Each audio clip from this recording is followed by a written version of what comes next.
Ceci est votre dernier signe. Notez cela dans votre Bible. Et si quelque chose s'élève en dehors de ceci, qui soit plus grand que ceci, traitez-moi de faux prophètes. C'est une forte déclaration. C'est une forte déclaration. Et il ajoute encore, je fais attention à ce que j'ai dit. Je suis en contact avec plus de 10 millions de gens à travers le monde. Voyez-vous, bonjour mesdames et messieurs, et surtout que Dieu vous bénisse. Nous sommes en train de vous souhaiter la bienvenue à suivre cette émission. Vous êtes dans la ville-province de Kinshasa, vous nous captez dans toutes les provinces de la République démocratique du Congo. Vous êtes en Europe, en Asie, Océanie, à l'Amérique et partout dans l'Afrique. Merci beaucoup de votre fidélité et surtout, soyez la bienvenue. Ne zappez pas, restez scotchés, cimentés et bétonnés à l'écoute de cette émission. Comprenez que celle qui est à la présentation de cette émission, c'est bien Sarah de Paris. Je ne suis pas seule sur ces plateaux. Je suis avec un grand homme de Dieu, un grand monsieur que je respecte beaucoup. Il s'agit bien du missionnaire africain, le pasteur Ben Mutombolion. Je suis en train de vous dire bonjour monsieur le pasteur.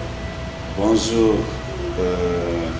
journaliste Sarah de Paris, c'est ça? Oui, c'est ça, vous avez très bien prononcé, Sarah de Paris. Voilà, nous avons des préoccupations sur la photo qui identifie souvent les gens du message. Vous allez voir cette photo dans toutes les églises, je ne vais pas dire presque, mais c'est dans toutes les églises où on croit les messages de Branham. Vous allez aussi voir et constater ces photos des croyants ou des fidèles de ces messages portés sur cette photo, et d'autres vont aller plus loin jusqu'à considérer cette photo comme protection. Il y a d'autres qui, avant de se faire opérer, ils vont porter cette photo ou refuser de se débarrasser de cette photo. Voilà pourquoi il y a aussi d'autres pasteurs qui vont aller très très loin. Ils vont aller juste à s'incliner et à prier devant cette photo. Voilà pourquoi ça nous interpelle, et nous en tant que journalistes, je me mets aussi à la place des internautes, des auditeurs s'il faut les dire. C'est quoi cette photo je vais poser ma toute première question. Cette photo d'abord, elle a été tirée quand? Cette photo, elle a été tirée où et dans quelles circonstances? Monsieur le pasteur, vous avez la parole. Merci beaucoup. Je vais faire l'effort de ne pas vous prendre beaucoup de temps en répondant à cette question. Je loue l'Éternel de m'avoir donné cette occasion de parler aux internautes, de parler aux frères et sœurs à travers le monde, beaucoup plus sur cette photo qui a beaucoup d'interprétations dans le monde, et cette photo la plus considérée dans le monde du message. Vous me demandez, cette photo a été prise quand, où et dans quelles circonstances? Cette photo a été prise le 24 janvier 1950 à Houston, Texas, aux États-Unis d'Amérique. Là, c'était pour l'endroit où la photo a été prise et la date précise. C'était un mardi,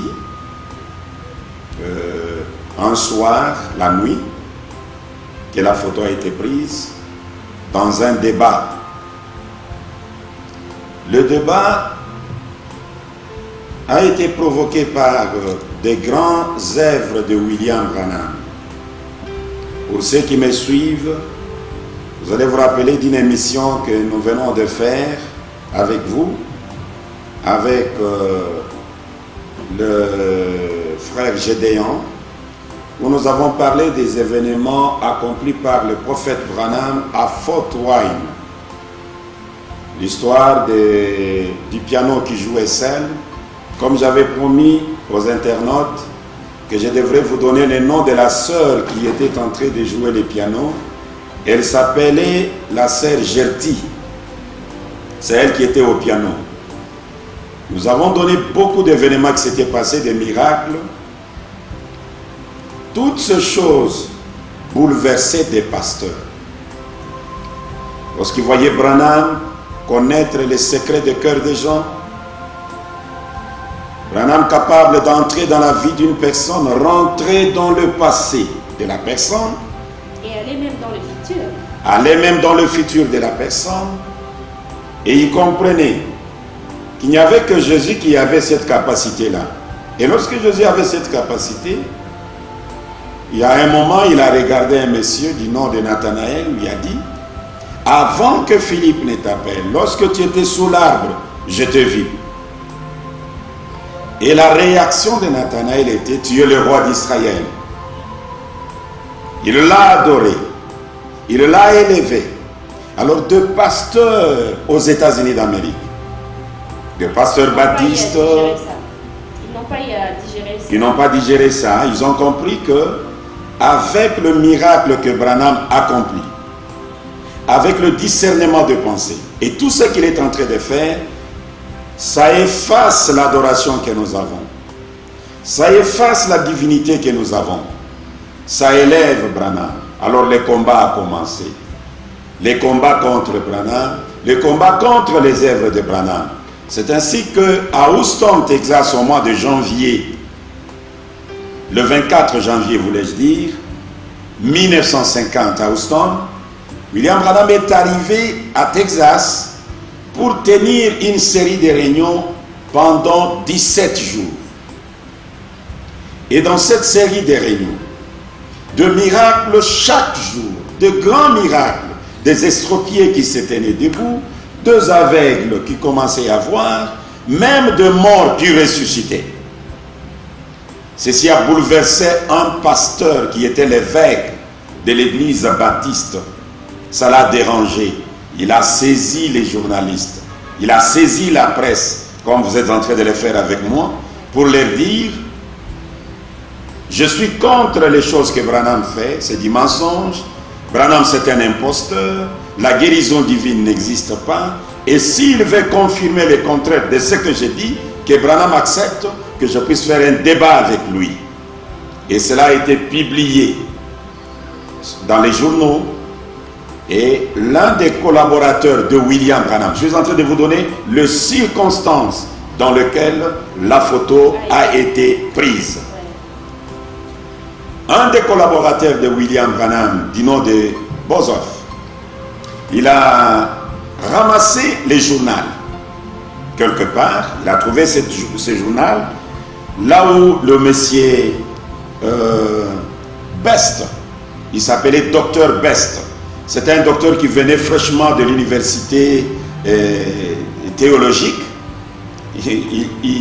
Il comprenait qu'il avait la capacité d'affronter n'importe qui. C'est ainsi qu'il avait publié cela. Quand Bozorf a vu ça, il est allé avec les journaux.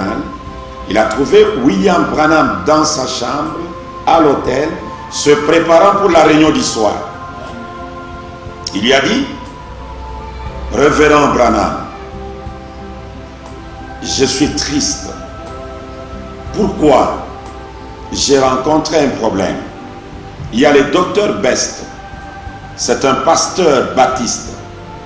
Il est lui-même évêque des églises baptistes de la région. Mais il est contre la guérison divine. Il est contre vous. Et il dit que vous êtes un imposteur, vous êtes un magicien. Il est qualifié de tous les noms. De tous les noms, sauf rien. William Branham lui répond. Chaque jour, nous avons plus de 8000 personnes qui viennent à la réunion. Et nous avons plus de 50% des cas de guérison. Donc même 4000 guérisons par jour. Depuis que nous sommes à Texas. Pourquoi perdre notre temps? Pourquoi les chicaner avec ce monsieur? Un incrédule qui ne croit pas. Il y a quand même ceux qui croient. Nous pouvons avancer avec ceux qui croient. Pour Bozoff, il était découragé. Il est parti. Ils sont allés à l'église. Ce soir-là, il y a eu encore beaucoup de miracles. Le jour suivant, Dr Best va saisir encore la presse pour dire celui qui est alors pur ne peut pas craindre le feu. Vous avez vu vous-même que Branham, c'est un imposteur. Il a peur qu'il soit dévoilé, publié aux yeux du monde que c'est un imposteur. Quand Bozorf est tombé encore sur cette information, là il n'a pas supporté. Il est venu directement vers la chambre d'hôtel de William Branham. Il a toqué la porte. Bill était à l'intérieur, le grand Bill. Il a compris directement que celui qui toquait, c'était Bozorf. Écoutez comment il répond. Il dit, Bozorf, entrez. Quand il est entré, le grand Bill était sur son lit. Qu'est-ce que Bozorf fait? Il prend le journal qu'il avait, il le jette sur le lit. Et vous dites que je reste calme avec tout ça? Il dit non, récupère le journal, lis. Qu'est-ce qui est écrit dedans? William Branham, c'est un imposteur. William Branham, c'est un magicien. Il a peur d'affronter la vérité. Et pourtant, celui qui a l'or pur ne peut pas fuir le fait. Et le grand Bill était en train seulement de rigoler. Et Bozorf était dépassé, Fred Bozorf. Il était vraiment dépassé, voyant l'attitude de William Branham. William Branham lui dit, mais frère Bozorf, l'onction est sur moi. Je ne peux pas perdre mon temps pour aller me tirailler avec ces messieurs. Laissez-moi aider l'humanité. L'humanité a besoin de mon secours. Bozorf lui dit, frère Branham, accepte que moi, je puisse aller parler avec cet homme pour lui faire voir que la guérison divine, c'est la parole de Dieu, et lui faire voir aussi que toi, William Marion Branham, tu n'es pas un imposteur, tu es une vérité, une réalité incontournable pour le temps de la fin. William Branham a dit, bon, Bozorf, je ne suis pas d'accord. Bozorf a insisté, et par après, Bill lui dit, tu peux aller, mais promettez-moi que tu ne vas pas aller te tirailler avec ce monsieur. Tu vas le faire proprement, en le respectant lui-même, respectant ta conviction, et ne pas se tirailler. C'est ainsi que Bozorf est parti. Le grand Bill est resté à la maison. Je sais que je suis en train de prendre beaucoup de ton temps, mais permettez-moi quand même de le faire. C'est pour, non seulement pour votre bien, parce que vous cherchez à édifier le monde extérieur. C'est pour le bien du monde extérieur. C'est pour le bien des internautes et même des téléspectateurs qui auront la chance de suivre cette bande dans nos chaînes locales. Bozorf arrive. Ils étaient là assis, Bozorf de l'autre côté, Dr Bost de l'autre côté, et la chair était là. Best a dit que Bozorf commence le premier. Moi, je vais venir après. On lui a donné 20 minutes, où il devait, non 30 minutes, où il devait présenter sa vision sur Branham et sur la guérison divine. Par après, Bozorf devait aussi venir prendre 30 minutes et après le débat. Je ne sais pas si vous êtes en train d'en venir sur ma question. Je suis en train de demander la circonstance où et quand. C'est cela là, c'est cela. D'accord. C'est cela. Je suis avec vous. Je vous ai déjà donné où et quand. Je suis maintenant dans des circonstances dans lesquelles la photo a été prise. Bozorf a commencé à démontrer avec les Saintes Écritures. Et son argument qui a bouleversé Dr Best, c'était l'argument de sept noms composés de Jéhovah. Dans les sept noms composés de Jéhovah, il y a Jéhovah Rapha, Jéhovah Nissi, Jéhovah Jireh, Jéhovah Shalom, tout. Et dans ces sept noms-là, il y a un des noms qui dit Jéhovah est le guérisseur. Et Bozorf pose la question à Best. Tu crois en Jésus? Et tu crois que Jésus et Jéhovah, c'est la même personne? Est-ce que les sept noms composés de Jéhovah peuvent-ils aussi être appliqués sur Jésus? Best n'avait pas de réponse. Il comprenait que s'il peut croire que ça peut être appliqué aussi sur Jésus, la guérison est dedans. Jéhovah Rapha. La guérison est dedans. Et ça devrait le clouer. Alors il était déjà sous colère, il dit non, prends tes 30 minutes, moi je viendrai aussi après. Et quand lui revient, pour prendre ces 30 minutes, après que Bozov ait présenté des centaines d'écritures, depuis l'Ancien Testament jusque dans le Nouveau Testament, le grand maître Branham dit, Bozov avait plus de 600 prophètes, 600 promesses qui confirment Branham et la guérison divine. Et quand Bozov est arrivé, Best est arrivé, oh, Maman Sarah, il n'avait pas d'argument. Et sous colère, il a commencé à placer les points contre Bozov et demandant, prenez-nous une photo en souvenir de la guérison divine. Et c'était terrible, c'était vraiment ridicule. Il en a fait au moins 6. On a tiré. Et je voudrais aussi vous donner les noms des photographes. Oui. Il y en avait 2 photographes qui étaient loués pour faire ce travail. Il y a un photographe juif qui s'appelait Kipperman. Et le deuxième, c'était un photographe catholique, de la foi catholique, qui s'appelait Eyes. C'est Eyes qui a tiré cette photo. Eyes. C'est lui qui a tiré cette photo. Alors, pendant que Best présentait ses histoires contre Bozov, c'est alors que Bozov s'est tenu debout, il a pris le micro pour dire « Je vois que le débat est déjà terminé. Best n'a pas la capacité de relever le défi que je lui ai présenté ou que je lui ai lancé. Est-ce que dans la salle, il y a 2 gens qui peuvent se tenir debout et confirmer que William Marion Branham, lors de son passage ici à Texas ou ailleurs, ils ont été guéris. 300 personnes se sont tenues debout, même le membre de l'église du docteur Best. 300 personnes. Alors cela a énervé davantage le docteur Best. Il s'est fâché, il est devenu, je ne sais pas comment expliquer, parce qu'il a trouvé qu'il y avait la preuve que ce n'était pas de l'imagination, mais c'était des réalités. Oui, si je vous comprends bien, vous dites que ce monsieur Ezer, hein, c'est ça, qui avait Eliezer, voilà. Vous savez, avec l'anglais, ça nous complique un peu, mais c'était lui qui avait tiré la photo. Voilà, c'est lui qui avait tiré cette photo. Est-ce qu'il y a une écriture qui prouve que cette photo est vraie? Parce que si on regarde bien la photo, nous voyons un homme au-dessous et quelque chose qui est au-dessus de lui. Je vais arriver, je n'ai pas encore fini avec la circonstance dans laquelle la photo a été prise. Oui. Il me reste quelques minutes seulement. Je donne ça et puis je vais vous donner. Les internautes, ils sont trop pressés.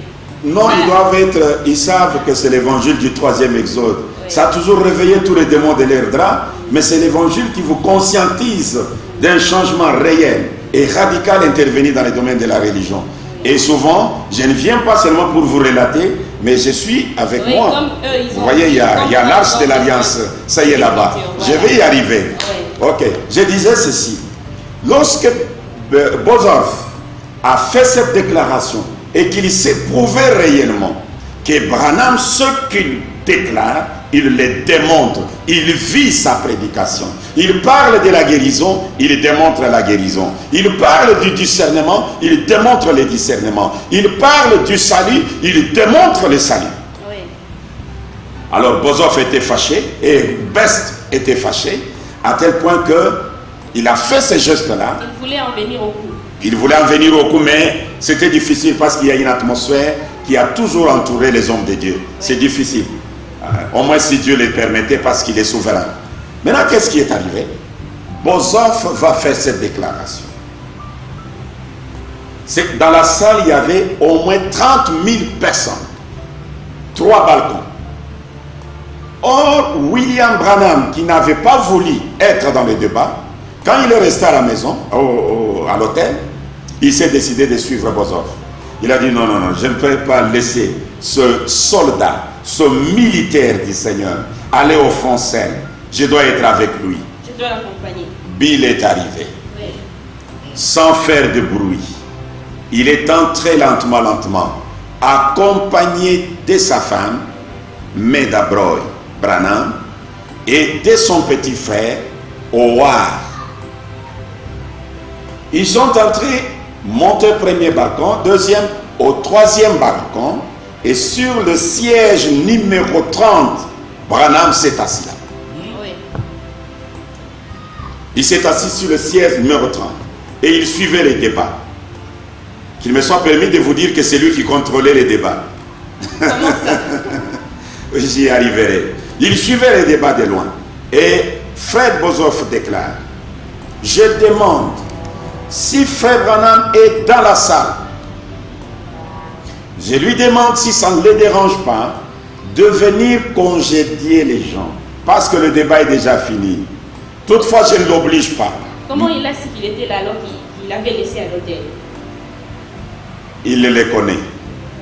Il les connaissait bien. Alors, quand il a déclaré ça,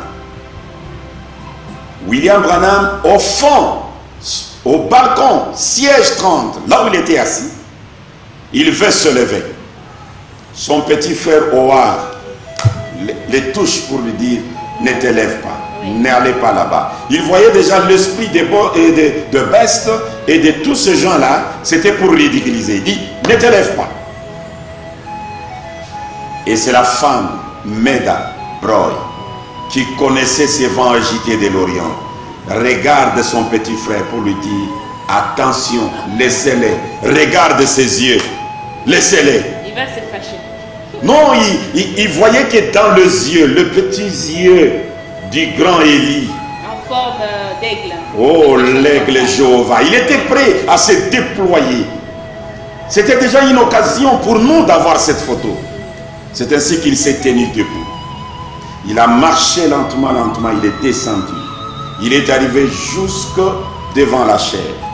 Quand vous le regardez là, cet homme-là, tel que vous le voyez, c'est dans un débat où les gens étaient en train de vouloir les ridiculiser, mais regardez comment il est tout comme un agneau. Il s'est tenu devant le micro. Il regarde l'ensemble et il dit, je remercie le précieux Bozoff de la manière qu'il a présenté les choses avec les Écritures. Je remercie le précieux Best et je le respecte, je respecte aussi sa foi. Il a droit de croire ce qu'il croit. Là, Branham est différent des hommes. Moi, je vis de pasteurs avec qui je fais des débats. D'autres m'ont dit. Et ils n'ont même pas accepté de faire encore un débat avec moi. Chaque fois que je les demande de faire le débat, ils fuient. Mais avec William Branham, Ce n'est pas le cas. maîtrisant toutes les circonstances, et capable de ne pas injurier son ennemi ou la personne qui est en train de les critiquer. C'est l'esprit Branham que j'ai toujours lutté de voir sur moi et sur le peuple à qui j'apporte la parole. Il se tient debout et pendant qu'il parlait de cette manière-là, il déclare ceci. Dieu ne peut jamais confirmer une erreur. Dieu confirme que la vérité. Et si ce que je dis est vrai, et si ce que Bozoff vient de démontrer est vrai, si je ne suis pas un imposteur, Dieu va le confirmer. que Dieu confirme cela aujourd'hui. Et pendant que tu disais cela, tout le monde a entendu comme une dynamo en marche. C'était la colonne de feu. Et ça venait d'où? On a remarqué que cela quittait le siège où il était assis, numéro 30. Oui. Ça quitte là-bas, ça se dirige vers l'autel. Les gens voyaient. Il y a des gens qui ont vu. Quelques-uns ont vu et les autres ont senti seulement le